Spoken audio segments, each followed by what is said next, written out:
Inona ny tombam-bidy omenao ny Baiboly?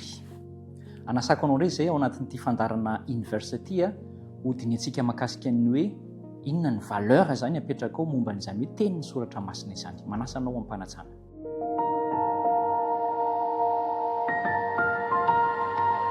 Falitafaraka indray isika ary andao hisaotra an'Andriamanitra foana satria tena Andriamanitra no nahatonga an'izao fotoana izao ho fiarahana mianatra ny soratra masina ho tanteraka hiarahako aminao indray.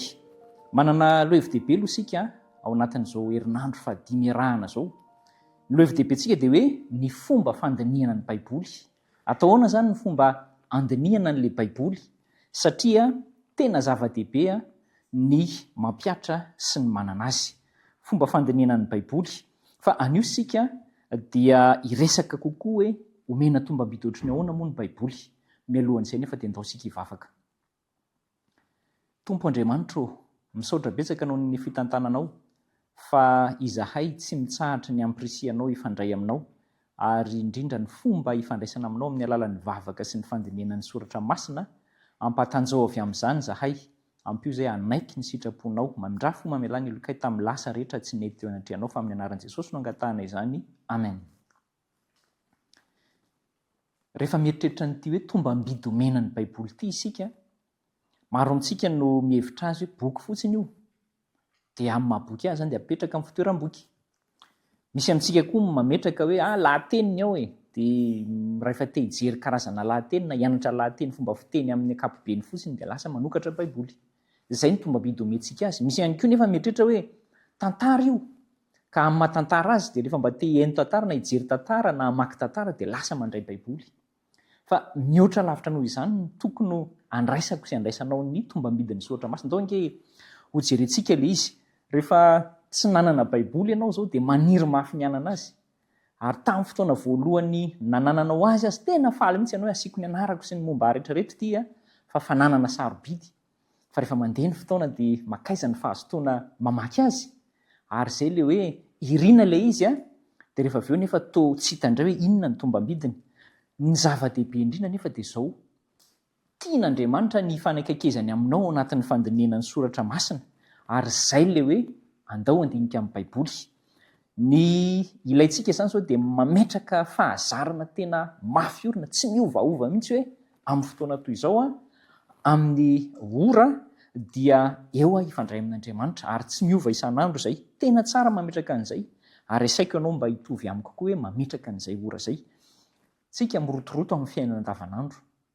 Io rotoroto io mitarika antsika hanadino an'izay hoe famakiana izay tenga dia alefa any ambadika mihitsy tsy manana fotoana aloha za.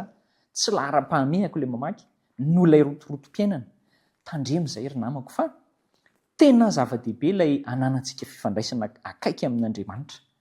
Mandinika teny anankiray fotsiny ianao na andininy iray fotsiny na ataontsika hoe hatramin'ny toko iray aza dia ilaina ny mamantatra hoe inona ny sitrapon'Andriamanitra tiany atolotra ao anatin'izay.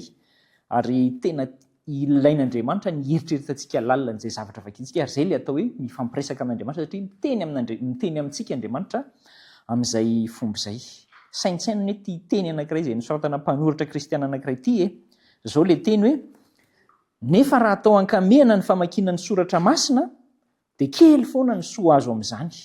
Hitanao amin'izany fa kely foana ny soa azo avy amin'ny hoe mamaky ankamehana. Angamba misy olona mety mahavaky Baiboly manontolo nefa tsy mahita ny hatsarany na mahalala ny heviny lalina sady miafina. Mahazo asy ianao izany. Fa andao isika tena rehefa ifandray amin'Andriamanitra dia manokana fotoana tena feno, fotoana ampy, fotoana milamina amin'ny ora izay ahitantsika hoe eto ny tena tony indrindra amin'ny fiainantsika.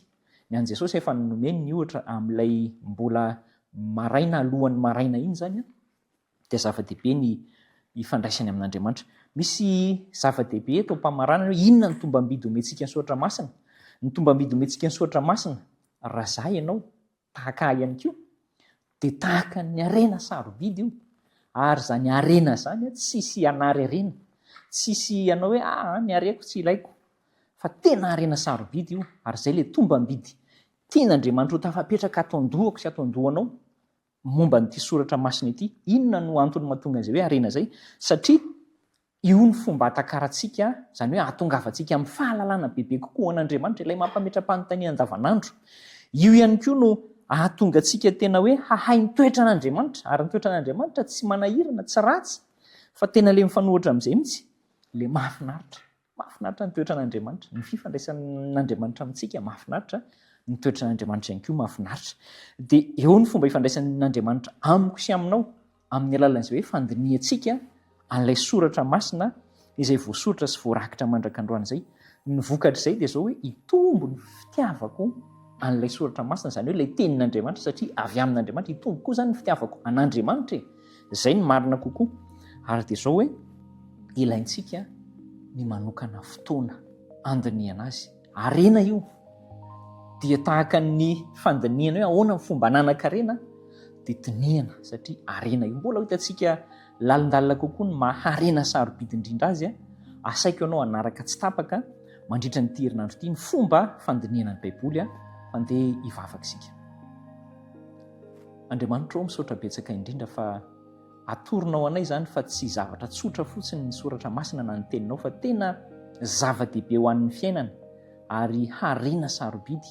Ampio izay atakatra izany sy ametraka izany andoha, ary tena hanao vaindondra raha hoe mikatsaka n'izany harena sarobidy izany eo amin'ny fiainana, hahatafavoahana amin'ny hoe fifandraisana mamy sy akaiky aminao. Arovo ty namako ty, arovo izahay rehetra, amin'ny anaran'i Jesosy no angatahana izany. Amen.